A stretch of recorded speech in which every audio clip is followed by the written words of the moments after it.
안녕하십니까. 연예가 이슈와 화제, 궁금한 비하인드를 풀어보는 강희롱의 클로즈업입니다. 저는 연예계에서 잔뼈가 굵은 연예기자입니다. 89년 6월 1일 서울신문에 입사해 94년 스포츠조선으로 옮겼습니다. 그곳에서 20여 년간 근무하고 현재는 더 팩트 대중문화 전문기자로 10년째 재직 중입니다. 2024년 6월 1일, 바로 내일이죠. 정확히 35년이 되는 날입니다. 아주 잠깐씩 딴 부서에 머물렀던 것을 빼면 저는 주로 대중문화 기자로 활동했습니다. 아무래도 연예스타나 대중문화계 사람들과 인적 네트워크가 많다 보니 그들의 어려움과 애로사항도 누구보다 잘 이해하고 있습니다. 시작부터 왜 불필요한 사족을 많이 붙이느냐고 할지도 모르겠습니다만, 연예계 이슈를 다룰 때 나름의 고충과 입장을 설명하기 위해서입니다.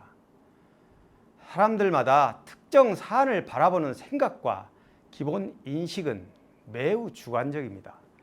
기자라고 해서 크게 다르지 않습니다. 다만 중간자적 입장에서 최대한 객관적 중립성을 잃지 않아야 한다는 기자의 본분을 잃지 않으려고 노력하는 것이죠.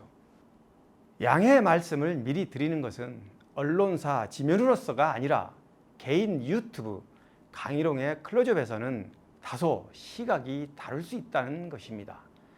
당신은 기자이니 그렇게 말해서는 안 된다고 지적할 수도 있습니다. 형평성을 크게 벗어나지 않는 선에서 때로 주관적 의견이 곁들여질 수 있다는 점을 헤아려 주시기 바랍니다. 본론으로 들어가겠습니다. 가수 김호중의 얘기입니다. 김호중의 팬심을 가진 팬덤은 아니지만 김호중의 이번 사건을 바라보는 심정은 마찬가지입니다. 다른 건 차치하고라도 한순간 처참하게 무너지는 모습에 가슴이 아프고 화가 납니다. 일단 술을 마시고 운전대를 잡은 김호중은 어떤 변명으로도 할 말이 없습니다. 추돌 사고를 낸 직후 그대로 현장을 벗어난 점도 마찬가지입니다. 아무리 술에 취해 올바른 상황 판단을 못했다고 하더라도 용서받기는 어렵습니다. 제가 가슴이 아프다고 말한 건 김호중의 잘못을 추호도 두둔하거나 가볍게 본다는 건 아니고, 사고 이후 처리 과정이 엉터리였다는 사실에 분노가 치민다는 얘기입니다. 김호중은 최고의 스타에서 경찰서 유치장 설렁탕을 시켜먹는 신세로 전락하고 말았습니다. 과연 김호중이 혼자만의 판단으로 지금의 모든 일이 이루어졌을까요? 바로 소속사 관계자들과 변호사, 그리고 무수히 많은 주변인들의 잘못된 조언이 만든 비극입니다. 우선 소속사 관계자들과 주변인들의 사후 대응이 어설펐습니다. 손바닥으로 눈을 가리고 하늘을 덮겠다는 대단히 무모한 일이었습니다. 첫 단추를 잘못 깨면 아랫 단추들은 아무리 잘 꿰도 줄줄이 어긋날 수밖에 없습니다. 막다른 곳에 다다르면 더 이상 되돌릴 수 없습니다. 매니저에게 옷을 바꿔 입고 운전자 바꿔치기 거짓 진술을 하게 하면서 일은 꼬이기 시작했습니다. 소속사 관계자들의 인식이 잘못됐으니 법률 대리인의 조언도 되레 역효과를 낼 수밖에 없었습니다. 검찰 최고위직을 거친 막강 변호사를 쓰면 된다는 생각도 잘못됐습니다. 경찰 조사 후 기각길에 굳이 경찰 측과 맞서가며 형법 조항을 언급하며 감정 대응을 할 필요가 없었습니다. 법 앞에 누구나 공평하다는 걸 당당히 보여주고 정중하게 정면 돌파하면 될 일이었습니다. 그런데 어찌된 일인지 그 반대 행보로 비난을 자초했습니다. 언론을 통해 시시각각 보도되는 그런 부분은 상대가 경찰이 아니라 마치 김호중이 국민들과 맞서는 것처럼 비쳤기 때문이죠. 김호중의 구속 전 피의자 신문 결과는 불을 보듯 뻔한 일이었습니다. 아무런 결과도 실리도 얻은 게 없는 법률 조언 방식은 틀렸습니다. 법조계에서는 결과와 관계없이 이미 엄청난 수임료를 챙겼을 거란 얘기가 들립니다만 법률 대리인은 허장성세가 아니라 논리적 대응으로 방어를 해줄 의무가 있습니다. 명성과 후광을 앞세운 것처럼 비치는 모양새는 되레 역효과입니다.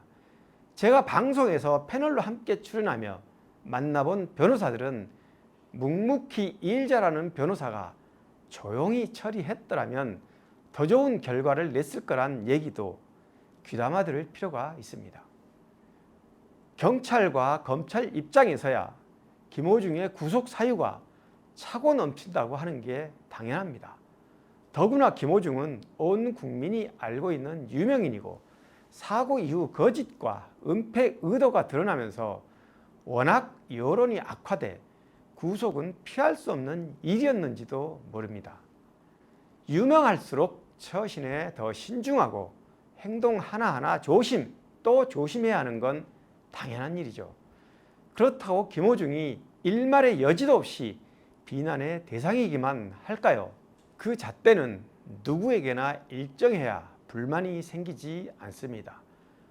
아무리 엄격한 법 집행도 형평성에서 어긋나면 공감하지 않습니다.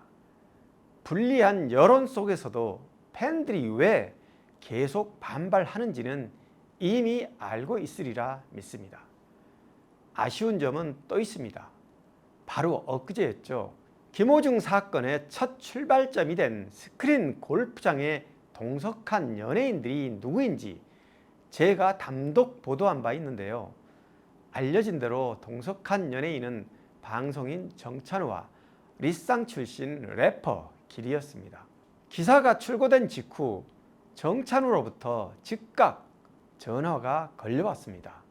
다짜고짜 누구한테 듣고 기사를 썼느냐, 이름은 왜 밝히느냐, 참고인 조사만 했는데 기사가 나가면 마치 내가 죄인이 된 것처럼 비칠 거 아니냐, 어떻게 책임을 질 거냐, 이렇게 따졌습니다. 그러면서 그렇다, 호중이랑 같이 스크린 골프를 한 개 맞고 나는 목이 말라 맥주 한두 캔 마셨다. 하지만 나는 다른 약속이 있어서 스크린만 하고 저녁 식사 자리나 유흥지점엔 안 갔다고 해명했습니다. 개인적으로 저는 정찬우의 이런 항의와 주장도 충분히 인정합니다. 범법자도 아닌데 굳이 이름까지 밝혀져서 좋을 게 없기 때문이죠. 하지만 하나는 알고 둘은 모르는 당장 자신의 안위만을 생각하는 이기적인 처사라고 봅니다. 정찬우 역시 평범한 일반인이 아니고 얼굴이 많이 알려진 유명인입니다. 이미 동석한 연예인들을 둘러싸고 각종 의혹이 생기고 소문도 일파만파 커진 상태였고요. 그늘에 숨을 게 아니라 오히려 앞장서서 밝히는 게 맞다고 봅니다. 더구나 정찬우는 김호중 소속사 생각 엔터테인먼트 3대 주주의 한 명입니다. 위기에 처한 김호중을 불길에 뛰어들어서라도 건져내야 할 위치에 있습니다. 술을 마셨느냐 안 마셨느냐, 2차 3차를 같이 갔느냐 안 갔느냐를 따질 계제가 아니라고 봅니다. 소속사 생각엔터 측은 최근 회사 폐업 수순을 검토 중이라고 밝혔는데요. 속내는 정확히 모르겠습니다만 이번 충격적인 사건을 왠지 빠르게 털어내려는 듯한 인상을 풍깁니다. 이 또한 올바른 선택이 아닙니다. 내 자식의 허물과 잘못은 밉든 곱든 부모가 대신 매를 맞아가면서라도 챙겨줘야 하고 수습하는 것이 먼저이기 때문입니다. 김호중 사건은 한 개인의 문제로 끝날 수 있는 일이 아닙니다. 과거에도 유사한 일이 많았지만 문매를 피하려고 하면 더 큰 매를 맞닥뜨릴 수 있습니다. 생즉사 사즉생, 한 배를 탔던 식구로서 함께 죽는다는 각오로 맞서도 돌파구가 생길까 말까 위급한 상황입니다.